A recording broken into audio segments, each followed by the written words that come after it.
ada dialog besar yang terjadi di antara orang-orang pilihan, termasuk bahkan di antara para nabi dan Tuhan. Jadi unik, Allah sendiri kadang mengajari kecerdasan para nabi itu ya lewat dialog. Masyhur itu, Nabi Ibrahim itu punya ruang khusus untuk sholat dan tidak boleh siapapun masuk situ. Tahu-tahu ada yang sudah di situ. Beliau membuka, kaget. Siapa memberi izin ke kamu yang punya rumah ini? Saya yang punya rumah dan saya tidak memberi izin kamu.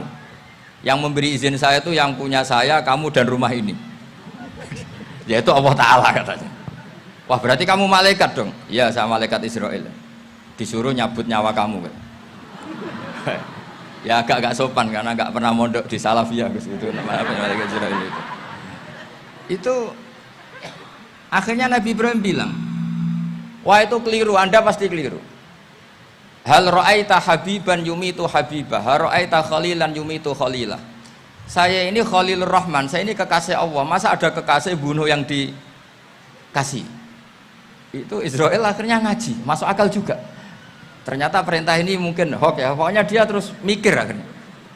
Iya ya, masa ini kekasih Allah kemudian oleh Allah dibunuh, dimatikan. Terbanglah Israel, matur lagi, ya Allah, kata Ibrahim, hal ra'aita khalilan yumitu khalilah. Masa kekasih bunuh yang dia apa? Kasih. Kayaknya masuk akal Gusti. Mulai ngaji lah kira-kira gitu malaikat itu.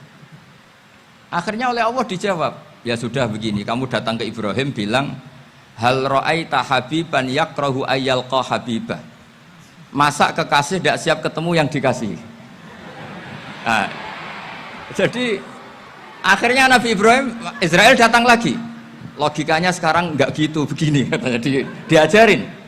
Hal ra'aita habiban yakrahu ayyalqa habibah. Masa kekasih tidak siap ketemu yang dikasih?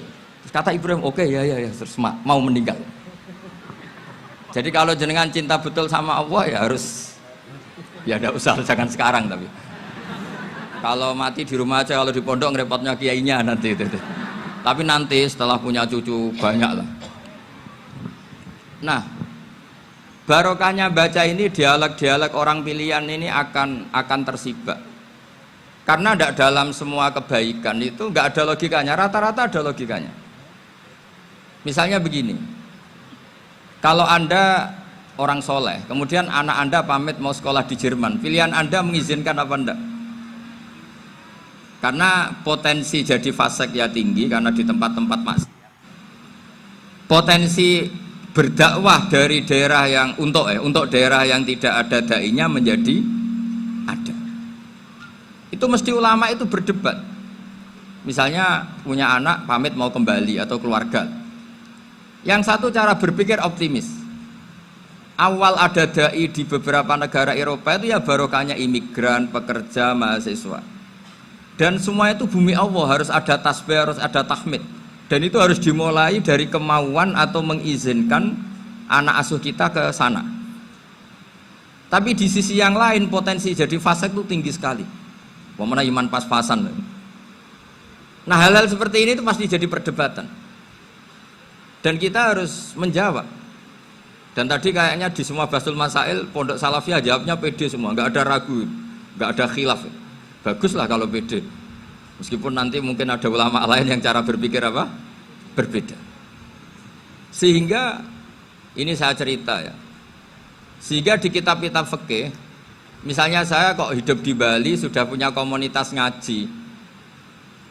Itu kok saya pindah ke Sukorejo sini, banyak ulama yang mengatakan haram karena membiarkan bumi Allah yang sudah pernah ada orang yang sujud kemudian ditinggalkan kosong dan kemudian dikuasai orang yang tidak sujud, jadi dianggap itu pembiaran. Jadi banyak di kitab Qalyubi, sarahnya Mahalli, jika ada seorang muslim yang hidup di negara orang kafir, dia nyaman, tidak dapat teror, itu nggak boleh lagi pindah ke negara Islam yang sehat. Karena takutnya li Allah yastau lial kafir tilkal buk'ah, supaya bumi itu tidak dikuasai orang kafir. Jadi ini hal-hal yang para fuqaha itu harus berdebat. Karena ini masalah-masalah furu'iyah. Sehingga mulai dulu ya banyak ulama yang nyun sewu berpolitik, mulai Wali Songo sampai sekarang alhamdulillah yang minat banyak. Mungkin bedanya ikhlas sama tidaknya. Tapi kalau saya pernah dikeluhin utusan dari ya komunitas lah, komunitas Islam Indonesia itu dulu itu ceritanya banyak yang dari Kamboja. Dari kalau dulu orang cerita itu orang Cempa. Itu setelah di Indonesia besar Wali Songo dan Brawijaya 5 itu sudah mulai oleng, itu singkat cerita mereka berpikir ingin bikin kerajaan apa? Islam di Demak Mintoro dengan raja pertama yaitu Raden Fatah, karena Raden Fatah ini putra Brawijaya. Padahal setelah jadi kerajaan ini era cucu sudah konflik, berebut kekuasaan. Akhirnya sampai jadi Jipang, jadi Jogja, jadi Solo dan seterusnya. Tapi kata Mbah Mun itu tetap barokah kata. Karena orang Islam terus terbiasa mimpin. Sekeliru-keliru sidik, pokoknya orang Islam biasa mimpin. Sehingga zaman Mbah Hashim ya sudah mimpin Masumi, zaman Ki As'ad pengaruhnya besar, sampai sekarang Kiai-Kiai pengaruhnya besar. Nah barokahnya Kiai-Kiai pengaruh besar ini sampai moral jadi ukuran. Misalnya sekarang ada calon bupati kok nggak sholat, itu pasti kalah. Jadi sholat itu jadi tolok ukur untuk calon apa? Bupati. Meskipun mungkin punya efek pura-pura sholat, tapi gak apa-apa lah, sementing moral ini jadi ukuran. Sementara yang di Thailand, di Patani, itu karena dulu pelajarannya tasawuf, itu orang gak ambisi mimpin dunia, tahu-tahu dipimpin. Dan akhirnya nyuwun sewu ya saage Islam-Islam yang dulu terlalu tasawuf, karena gak punya pengalaman memimpin, akhirnya lazimnya konsekuensinya hanya dipimpin. Tapi Islam Indonesia beda. Karena kulino mimpin itu akhirnya dari orang Islam biasa menjadi Islam yang sholat sampai Islam yang bisa ngaji itu bisa mimpin negara. Tentu yang paling populer dimulai Gus Dur. Jadi ini sesuatu yang barokahnya istihad para kiai, sementing Islam kulino mimpin. Sehingga di Indonesia itu barokahnya itu kebaikan itu jadi tolok ukur. Ada orang kok terkenal koruptor atau terkenal nyuwun sewu selingkuh atau terkenal apa itu pasti tidak jadi. Karena moral itu menjadi tolok ukur. Dan itu adalah politik para kiai. Jadi ini saya cerita dan itu negara juga akhirnya untung karena seleksi agama sama negara itu sama-sama kiai ya bilang negara harus dipimpin orang soleh, negara juga bilang seperti itu.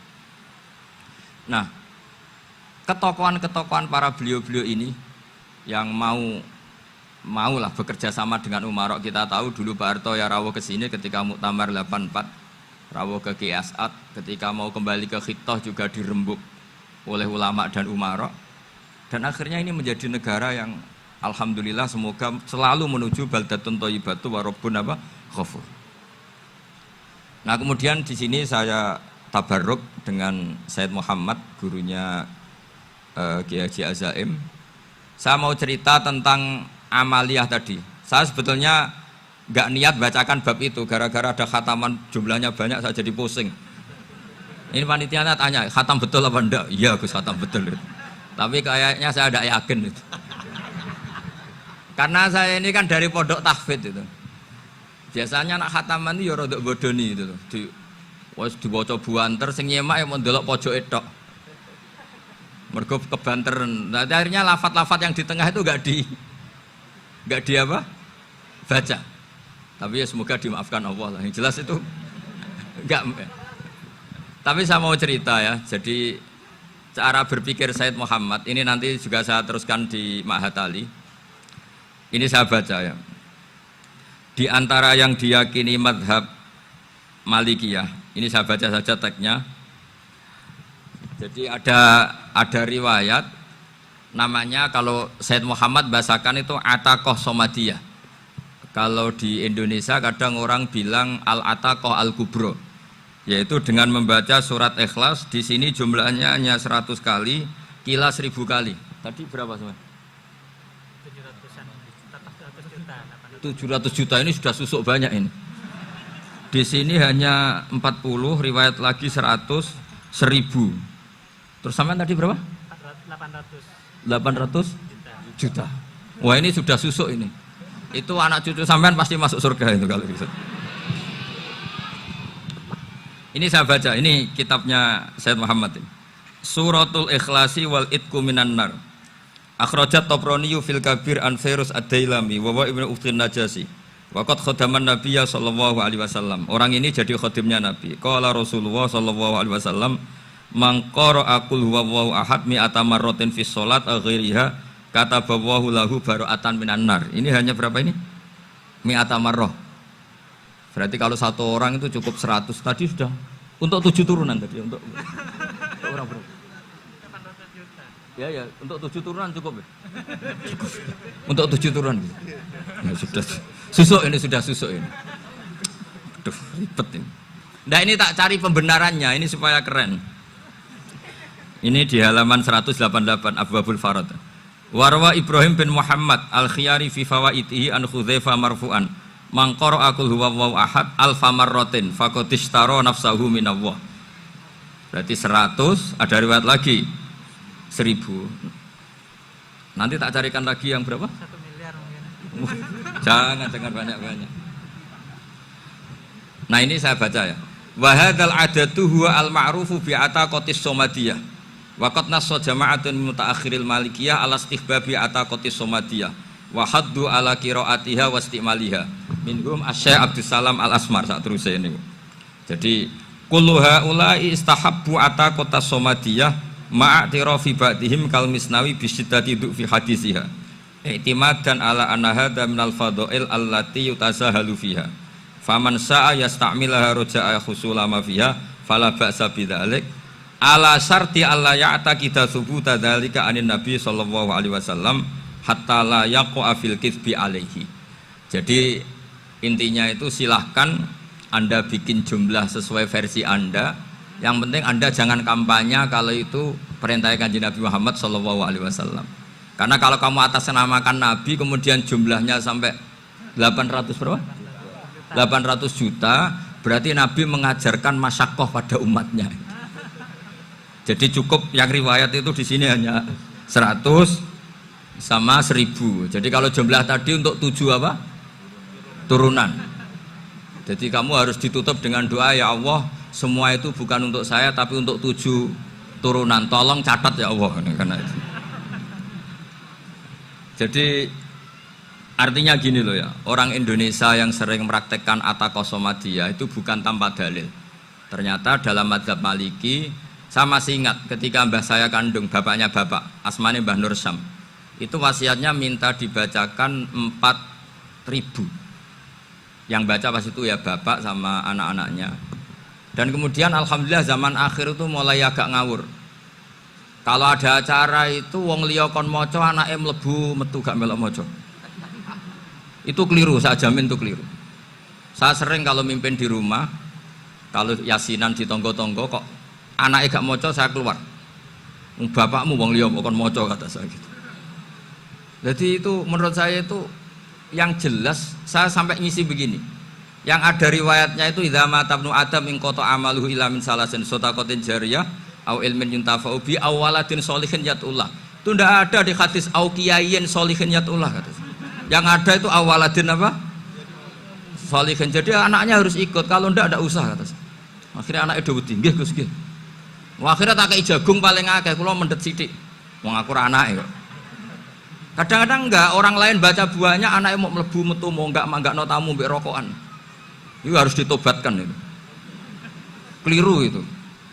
Karena nasnya bukan auqiyayin sholihin tapi awaladin sholihin.